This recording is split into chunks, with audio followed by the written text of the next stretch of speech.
Republican Ken Waller has had a long and storied history in Jefferson County politics. He served as county treasurer, county executive, and county clerk before being elected last year to the Missouri House. And now the Republican from Herculaneum is reflecting on his first year in the Missouri General Assembly on the latest episode of Politically Speaking. He also talks about a number of issues that local election officials are dealing with, including the fact that they no longer have to administer next year's presidential primary. Let's hit the music. This is the Politically Speaking podcast, the definitive show about Missouri politics. My promise to St. Louis was that I would do the absolute most for each and every person, starting with those who have the very least. What I wanted to do was look and see what other states are doing. We have to be willing to change those laws, that they are balanced and they affect everybody equally. As somebody that grew up in the St. Louis area, in North St. Louis County, I didn't know any lawyers growing up. We got to find long-term solutions to make government better, but also to be able to provide services to people. I don't want to leave that federal money that we've been leaving all these years on the table. We need to be spending this money to take care of Missourians. I thought we accomplished a lot this year, but a lot more needs to be done.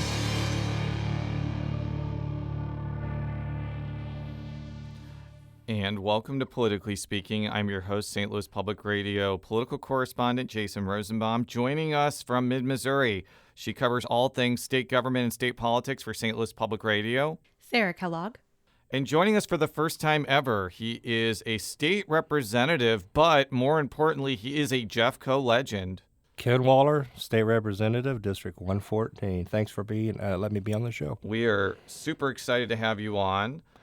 You said legend. I hope my wife's listening or will hear this show because she probably would differ about that, but I appreciate the kudos. Well, before we ask you about your background and some of the big issues, can you just let our listeners know what the boundaries of your district are?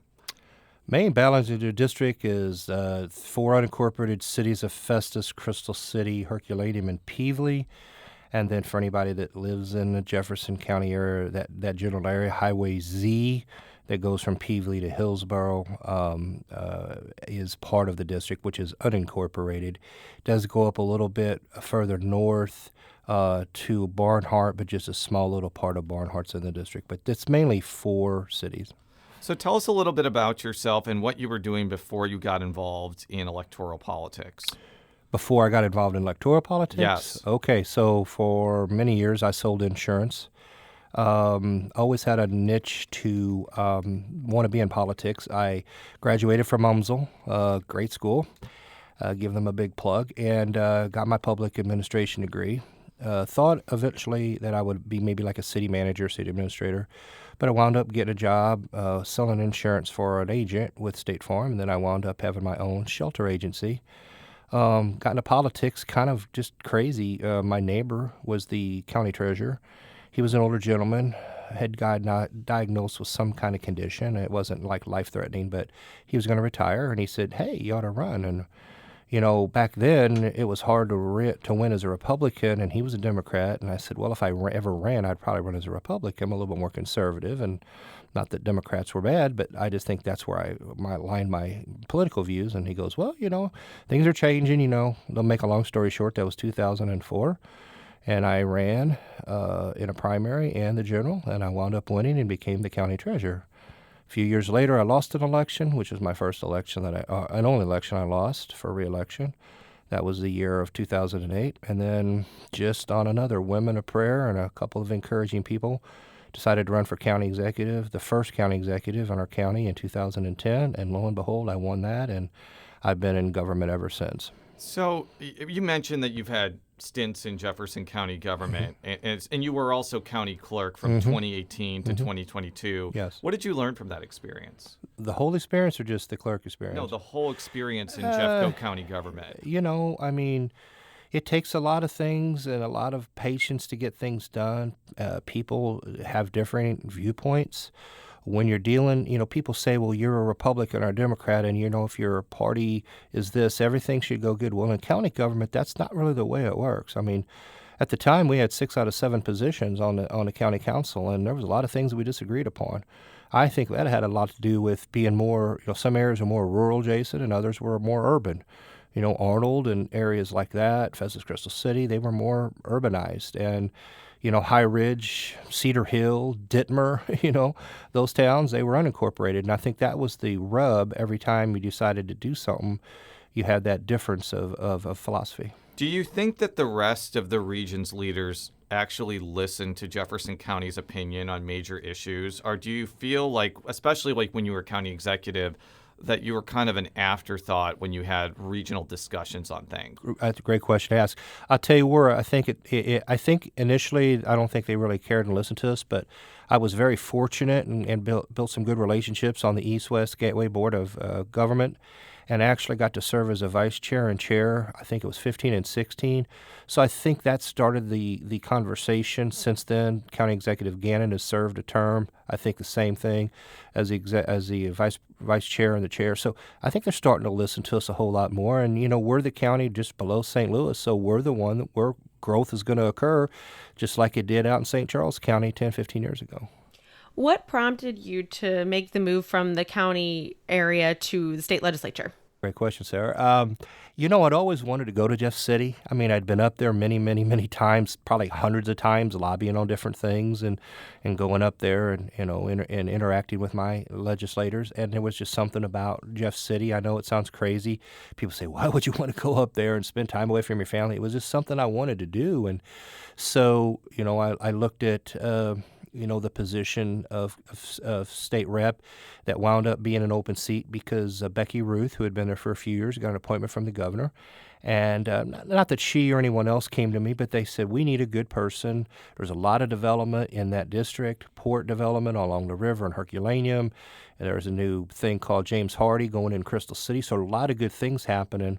And so they wanted somebody up there that would be a good representative of that district. And so after much discussion with my wife, looking at our finances and praying about it, I wound up just making the plunge. And it's been last year, and successfully won my primary and my general election, and I'm pretty happy about it. You went from being the chief executive of a fast-growing county to one of 163 members of the House. It's often been said that executive leaders have difficulty transitioning into the legislative branch. Has there been some growing pains for you?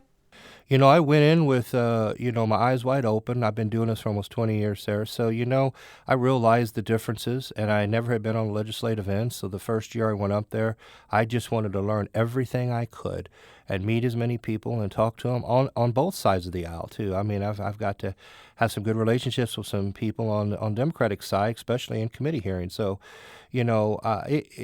some people say, well, it had to be a big adjustment. It really wasn't. I was ready to try something on the legislative side. And sometimes it's frustrating on certain votes or the way the Senate acted this year and different things that happened. But ultimately, my job was to represent the people in my district, of which I've lived in that district for 61 years.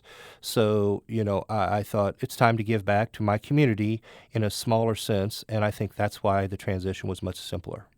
What has been the most surprising thing that you've encountered as a state legislator so far? Just the way things are done, and the process and how it happens, and then how this bill has to be for committee, and then it's got to come out of executive committee, and then it's got to be voted on and debated, and then of course the Senate issue. And I'm not trying to make it sound like senators are all bad, but some of the stuff that goes on in the Senate is just kind of ridiculous at times. And so I think that's the most frustrating. You do your job. Let's just talk about the veto session. We vetoed, I believe, 10 or 12 bills. I don't remember. Jason, you might know. I think that there were about, Sarah, correct me if I'm wrong, like 200 budgetary items that were vetoed, and there were maybe a few standalone bills that were vetoed. Yeah, I think you're right. It was around 10 to, it was between 10 and 14. I have it 10 in and my 14, story, yeah. especially, but I can't think of it at the top of my head right now. Yeah, and so, the frustrating part of that was I thought some of those overrided the vetoes. And, just because the governor's Republican doesn't mean we're going to support everything he does or everything he says. You can't do that all the time. So there was some bills that we all thought was important, especially the one with the Highway Patrol, the increase in their pay, and a few other things. And, unfortunately, the Senate and their leadership and everybody just said, turned their thumbs down to us and didn't want to do anything. And that was probably the most discouraging thing about the whole thing about session is, they didn't do anything. To build on that a little bit, the person through Senate tradition, it's the person who sponsored the bills is responsible for bringing it up for a veto. And that in itself was the Appropriations Committee chair, Lincoln Huff. So is it at all any kind of a comfort that like the budget chair was the one who didn't want to overturn it because maybe there's other plans? I don't know if there's any like if that sways you at all. Like, I mean, that's a great question. I mean, here's the thing. If they're going to address those issues in the budget for 2024, which, we're not calendar year, we're July to June, I believe that's how it works. Yes. If there's some deals made and there's discussion about that, then I'm okay with that. But tell us, don't let us put us out on an island, have us meet, vote these veto overrides, and then not do anything if the budget chair, which obviously he was the one that made those decisions, if he has something in the works, then tell us. It's communication. I think sometimes only certain people get communicated certain things, and that's just the way it works. There's 163 of us in the House. They're not going to tell us all. So let's switch gears to the next year's presidential caucus. Right. And I'm saying caucus because one of the things that many Missourians may not know is that local and state government officials are not administering next year's Republican and Democratic presidential contest. Instead, the parties are going to be in charge of paying for and running either what is essentially a primary on the Democratic side and what is a caucus on the Republican side. What do you think about this? Because I think, and as I'll explain in a minute, this is one of the rare times where Missouri Republicans and Missouri Democrats are extremely unhappy about this result. Well, I think it had to do with a lot of variables. First variable was, when it comes to the local election authorities and the county clerks that administer the election, they had always, complained that, the cost was, I don't know, $8 or $10 million. They had a hard time getting their money back sometimes. And so, I mean, the clerks as a whole, election authorities, I'm not saying all of them, but they just didn't really want to see the presidential primary. In that election year, you have 4 elections if you count the presidential primary. So there was a group of people that got it changed. And so, going to a caucus, that's what some people wanted. And, I voted both times to keep the presidential primary in place. I thought as a state run. And my thing was, and I was a clerk for 4 years, and so I heard both sides, and that was one of those tough votes for me because I was a clerk and the clerks didn't want it, and I did a lot of I guess for lack of a better term, did some asking some questions in my district, surveys and so on and so forth. And other than the sports gambling bill, that was the second most thing that people wanted to, kind of talk about, and they wanted to have their vote in February so they could vote for whoever they wanted for president. Now, what's going to be really unsettling is when they find out that they're not going to have that vote and it's a caucus process, it's going to get a little ugly, I think, because I don't think, Jason, people understand that there's not going to be an election in February.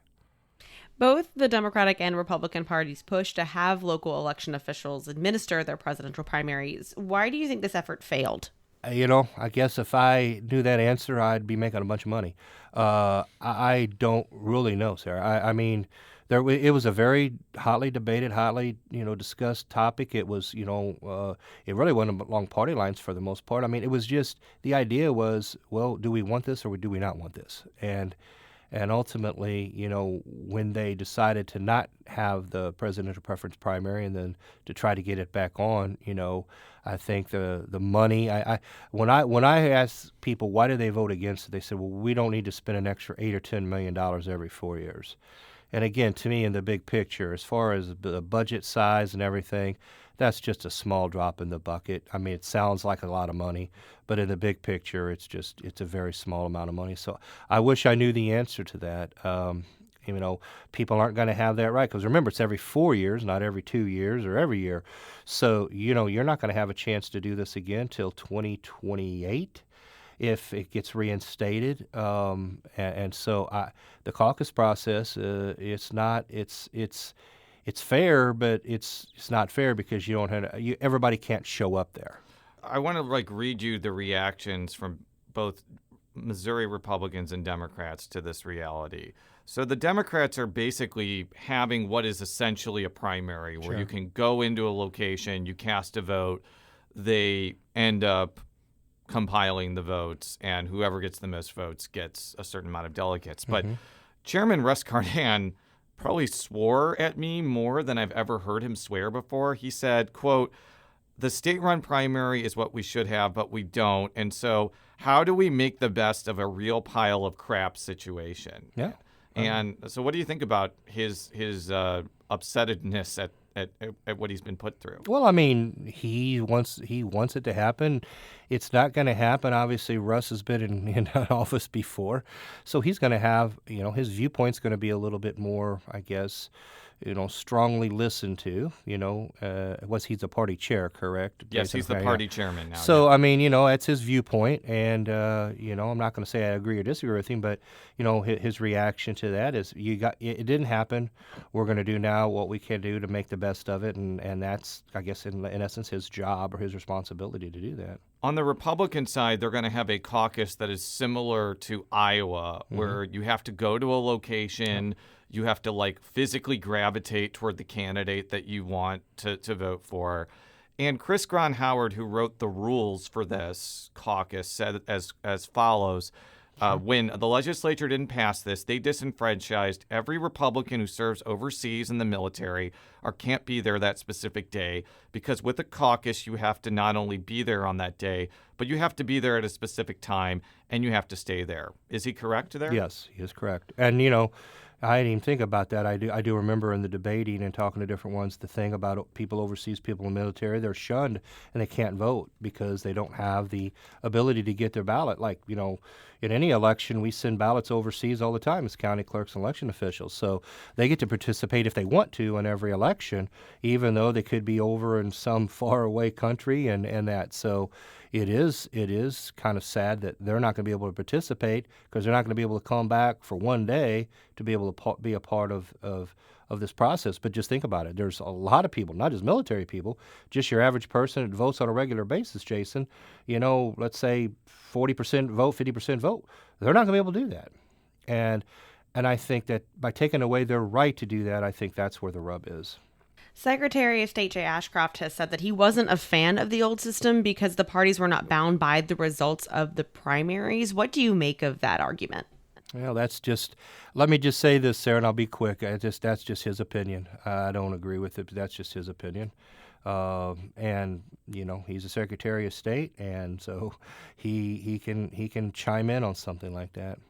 I think we do need to be realistic about what's going on with the presidential race right now. I know there's a lot of candidates running on the Republican side, but all the polls show that Donald Trump is leading by a wide margin, and I don't see a scenario as long as he's in the race where he wouldn't win the Missouri caucus. Yeah. And also, if Joe Biden is the only major candidate running on the Democratic side, even if it was a state-run primary, I don't think the turnout would be very high on the Democratic side. But I do think it's a different story if Biden decides not to run for re-election or Trump is no longer in the race for some reason. And then Missouri's caucus becomes a lot more important and there could be more people. Is there any concern that in that scenario, the parties are not going to be able to handle a high turnout election? Well, I mean, those are a couple different scenarios. I think you're right on the first one. If Trump and Biden are the two candidates, I think it's going to be a lower turnout. Everybody knows it's already going to happen, so you won't have as much. If somebody other than Biden would run, or he says I'm stepping down, and then it's an open field, well then Katie bar the door. I mean that to me that would. I'm not a Democrat, but I think that would energize the Democratic Party, and would get more people out there. So we're not there yet. Lots of things can happen between now and then. I mean, it seems like, we're almost there. And to be honest with you, if you think about it, next November we're going to have a new president or the same president. So, I mean, it's not that far away, yet it seems far away. You know what I'm saying, Jason? Things are going to expedite very quickly, and I'll be interested to see how how it all turns out. If these presidential contests go poorly, do you think it could compel lawmakers to reinstate the state-run primaries for 2028? So are you asking me, do I think it'll come back in the future to vote upon for it to be done? Is that what you meant? Yeah, I think it will. Will it pass? Different story. Depends on the viewpoints of the new legislature. There's going to be 20 new House seats. 10 of the senior people are leaving, and you got another 8 or 10 that are running for other positions like Senate and stuff. So, you don't have a big class, but like our class was 42. That's going to be sophomores. So, it depends upon their philosophies and what they do. But do I think it'll come back? I think you probably see it come back in a couple years to try to reinstate it for 28. I think it'll be one more shot, and it'll either pass or it won't pass. And then I think, let's say it doesn't pass, I think it'll be a dead issue, and you'll never see it come back. We'll be right back after this quick break with State Representative Ken Waller. And we're back on Politically Speaking with State Representative Ken Waller. He's a Republican from Herculaneum, one of the best city names in the state of Missouri. I like it. But you call it Herky. Well, I mean, it's an abbreviation. It's just for people that live in Herky, I guess. We just call it, it's just simpler. But yeah, it's try to spell Herculaneum whenever you got somebody on the phone and where do you live at? What's your address? Well, I got a tough enough street name. That then when you get to the city name, they're like, you need to spell that for me. Is it like Olympus Drive or something? Well, I live on Sanchi Circle, so not that it's a crazy name, but then you go to Herculaneum and you got to explain it and spell it out, and every letter, H and E as in Edward, R as in Robert, it's a little crazy. So we just abbreviated Herky. So one of the biggest changes that we've seen in Missouri elections in recent years is the advent of an in-person, no-excuse absentee ballot period. You were Jefferson County Clerk when this first came on the scene in 2022. Mm-hmm. How do you think this has been received by the public? Well, I think they love it. And if they had their choice and they could go to the ballot box and say, we want this to be permanently done, I think they'd want to do it, and they'd want to do it for the full 6 weeks. That's my opinion. Some may not. Some view that as early voting. I look at it as when people come in, Jason, I'd say 1 out of every 3 people or couples that come in that want to vote, they're not telling you the truth. They're not going to be going to Hawaii or Cancun, during the election day. I mean, we're talking about the day of the election, okay? That's what we're talking about. Not a week before the election. We're talking the election. So they come in, I'd like to vote early. That's what they usually call it. And so I was a proponent. I don't know what a lot of other people thought, but I thought, well, if you're going to have absentee voting and no excuse, let's just make it the full 6 weeks. I lobbied for that when I was clerk, but it didn't happen that way. The consensus and the thing that they got together, they made it 2 weeks. So first 4 weeks is you have to have an excuse. The last 2 weeks, no excuse. But I'm telling you, that year that we had it done, remember it was COVID, going through all the COVID stuff and everything. It worked out wonderful. A big, big participation. We had, 40,000, 50,000 people that voted early. In 2020? Yes, 2020. We're talking about 2020 when there was also an expanded mail-in option as well. Option, but continue. Right. Well, no, yeah, you're right. That was the COVID year. So then, then they had, that was expanded then in 2022. Then it was 2 weeks.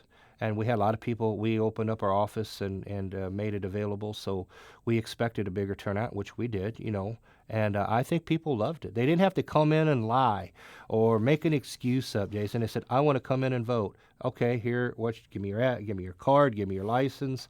Remember the thing that tied to that was the photo ID. Which we'll get to in a minute. But I'm saying I think the two of those combined, it just ran so smooth. So I hope that we can expand it in the future, but the 2 weeks was definitely a help, and I'd like to see maybe expanded for another couple weeks. That's just my opinion. I am on the committee in the House on elections, so I will have a say as this thing comes down the road, and I would think I would be a supporter of that. There was conjecture, especially in 2020, that making it easier to vote would hurt Republicans. But in the 2020 and 2022 elections, when early voting was expanded in different ways, Republicans still won everything. Doesn't this show that absentee voting doesn't have a partisan tint to it? I agree 100%. I mean, you're going to vote for who you're going to vote for. And if you get to vote before Election Day versus, the Democrat versus the Republican Party, in our county, we're highly Republican, or have been the last 10 years, where for 50 years we were highly Democrat. So, I think it just got people out there. And let's be honest there, we want more people to vote. It's a travesty when you have an April election and you got 12% of the people deciding for the other 88%. That's ridiculous.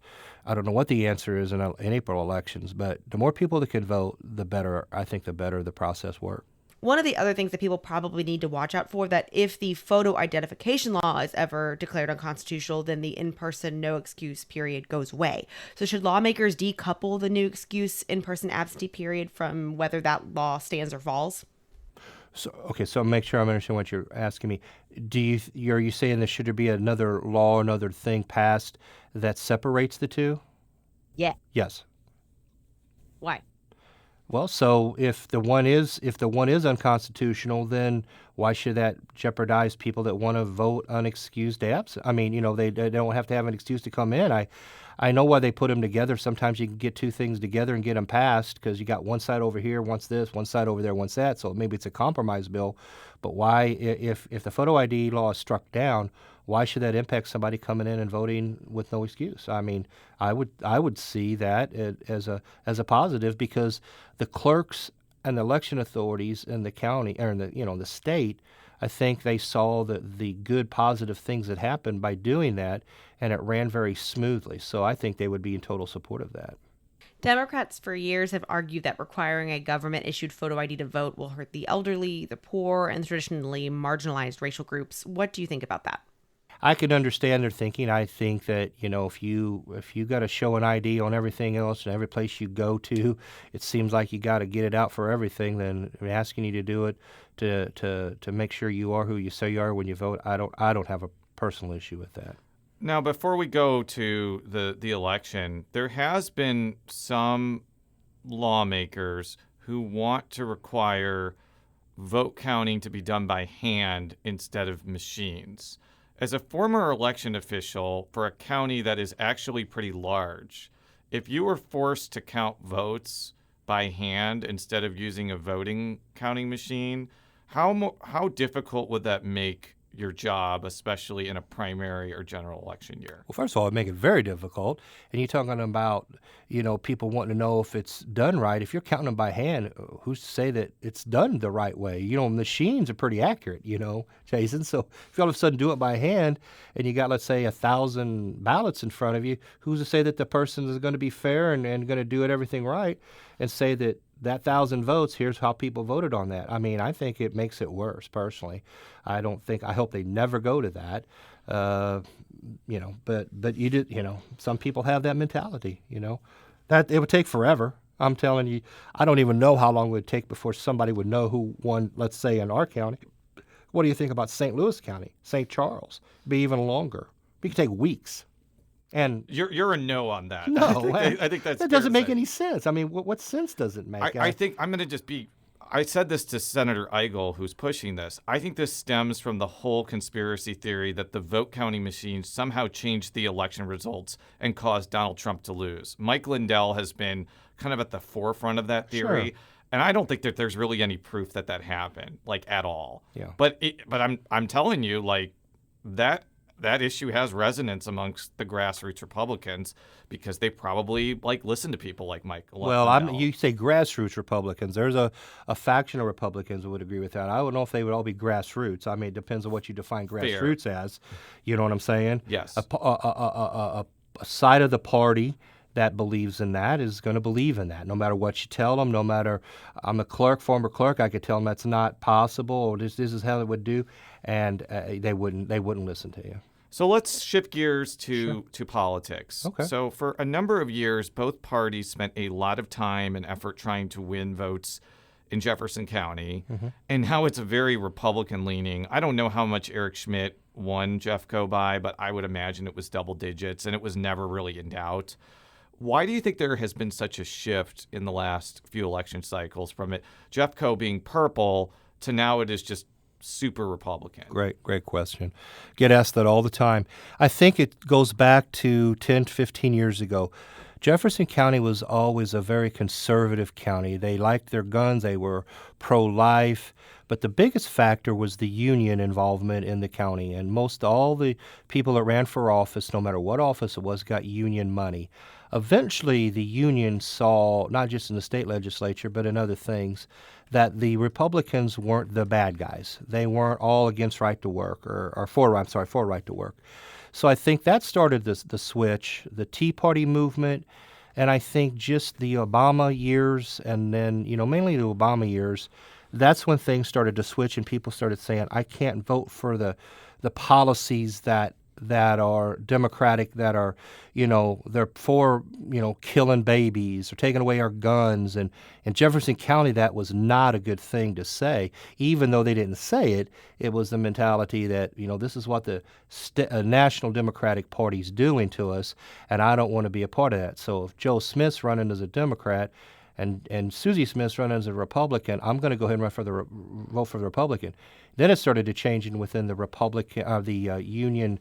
I say the union rank and file. They did some surveys and said, what would you vote on? And this is probably back 8 or 10 years ago, and they said, well, we would vote more Republican because we don't agree with some of these things. We don't want our guns taken away. We don't want to kill babies. And I could probably list a couple other ones. But those were the two main things that our county always stood for. And so it was just a paradigm shift. And the Tea Party movement in, I guess, 9 and 10 just kind of pushed it that way. And it's just, we had people that switched parties, that changed parties, that judges lost a couple of elections as Democrats, and the judges behind them said, I'm not going to have that happen to me. I'm going to go ahead and switch to being a Republican. So there is not one elected official in Jefferson County that's a Democrat.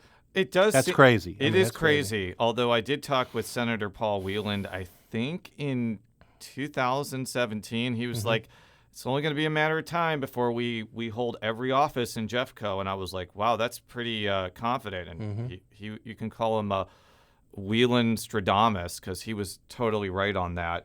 How important do you think Jeffco will be for the governor's race or Josh Hawley's reelection bid? Well, I don't think Josh Hawley has a whole lot to worry about. I know there's a couple candidates that are running, Lucas Kuntz, and I can't remember the other person's name, but I think Josh Hawley's got enough of a whatever you want to call it. I think he's got enough to get him to the finish line. He may not win double digits, but it really doesn't matter if he won by one vote or 100,000. I think he's going to win re-election. Genuinely, he's well liked by most people, despite votes he's taken or things he said. I think overall people relate to him. Governor's race, I think, and Jason and I talked about this before we got on here. I think it's Mike Kehoe's race if he can get past the Ashcroft name. So if he can get in these areas that are rural and he can get into these areas and win by large amounts, the Ashcroft name is very strong, has been for years. There is probably a fairly distinct difference between Jay and his dad. So I don't know the Eigel. Eigel being in it, I think that's probably my personal opinion. That's going to hurt Ashcroft. That's my opinion. Somebody else could disagree with me, and I could probably listen to their disagreement. But I think it's going to be a close race. 3 people. It could take, Jason, 38% to win, maybe. I don't know. Yeah. 40. I think if Mike Kehoe can get the votes out of the areas that are urbanized, St. Louis, Kansas City, Springfield, and Columbia in that area, I think if he can get those votes in the outlying areas and win by large margins, which I think is a possibility, then I think he might pull it off. If Ashcroft won, I wouldn't be surprised. But I think it's going to be a really close race. So if the voters in Jefferson County see the Republican nominee for governor as stridently anti-union, could that give someone like Democrat Crystal Quaid an opening to, I'm not saying she's going to win the county, but could she win some votes back just based off that issue? Well, she might. Who was a Democrat that ran 4 years ago? Nicole Galloway. Yeah, so she got some. So the answer is, yeah, they could, but nothing to pull back, and it won't be because of union money or the union people. Again, I still think the mentality is they're going to vote more Republican than they are going to be voting Democrat, no matter who the governor candidate is. So one thing that may have accelerated Jefferson County's shift, as you mentioned, is Donald Trump. He got more than 66% of the vote in 2020 in Jefferson County. Why is he so popular in Jefferson County? Well, I don't know if it's just Jefferson County he's popular. I just think the popularity that he has, people can just relate to him. He doesn't really care.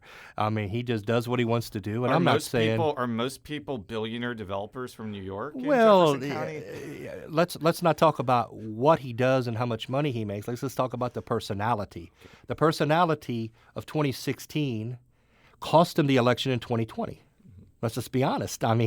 He PO'd enough people after being in there for 4 years, but you still have that base of people that are like, I can relate to that guy. That guy says exactly what I'm thinking. You know what I'm saying? Which is crazy. I mean, obviously he had a base of people that that didn't like him and thought he was too arrogant. And I'm not just talking about women. I mean, so, he lost to Biden. I don't think people saw that coming, but it happened. And Biden won. So if this is a rematch, man, oh man, Katie barred the door because I don't know. Who knows? People ask me, you think he's going to win? Well, he's going to win his primary because nobody's going to beat him. Is he going to win the general? I don't know. It's too early to say whether he's going to win the general. Absolutely. You don't know. I once tweeted, I should never have tweeted this, that Donald Trump will never win a primary or caucus. And in 2016, boy, that was one of my bad predictions because he definitely won, and then he won the presidency. Well, I think what's happened, Jason, is all the stuff that they're going through, the lawsuits and the indictments and everything. I think in a lot of people's eyes, they're trying to get him. You know what I'm saying? And I'm not saying they're factual or not, but it just raises his level of people liking him in that regard. You see what I'm saying? Yeah. You keep fighting him, Donald. You keep fighting him. I think it's raised in the party now. It's raised his numbers. But I think that this is a question either for 24 or 28, because in 28 he's not going to be the nominee anymore. No. At all. No. Whether he wins or loses, right. I don't see him running again when he's like 86 years old. Yeah, right. And if he wins, he can't serve another term. Right. Do you think that when a Republican nominee is not Donald Trump, that you could see the state's politics revert to a more competitive trajectory? So the question you're asking me is, do I think that Donald Trump made it more Republican, and if he's not around, it's not as Republican? Is that pretty much the question? You have deciphered my wordy question exactly. That's getting a little scary since I've met a few times. So that's a tough talk. I would say that, remember when things started changing was 210. Not just in Jefferson County, but just kind of started overall. In 16, that's when it really hit the next level.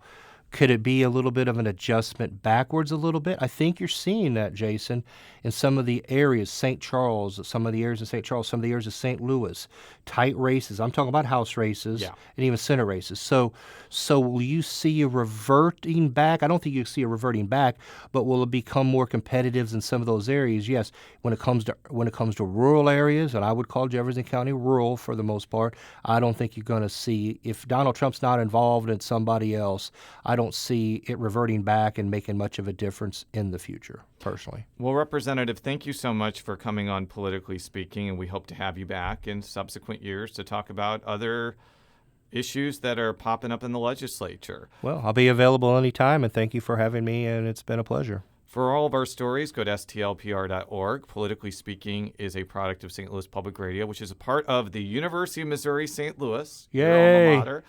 How can people follow you on social media or any place that you want to be found on the internet?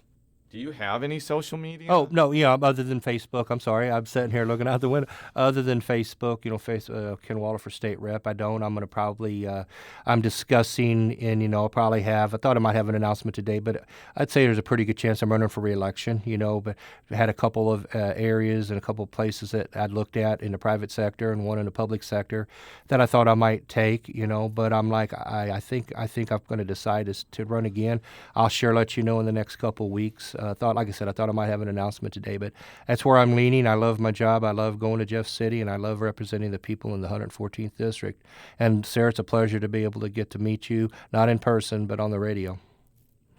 Thank you very much, and until next time, so long.